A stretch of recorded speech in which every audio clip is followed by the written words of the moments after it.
Hello guys, আজকে তো আমাদের শোনাবো একটা খুব সুন্দর প্রেমের গল্প।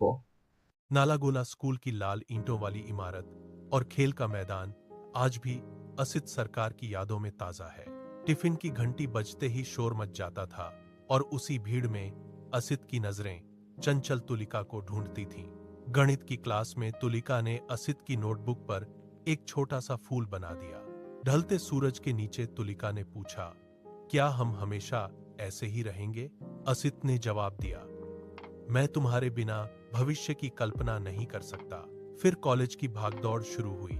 एक दिन कांपती आवाज में तुलिका ने बताया कि उसकी शादी तय हो गई है। असित स्तब्ध रह गया। उसके हाथ से फोन छूटकर गिर गया। सब कुछ एक पल में बिखर गया था।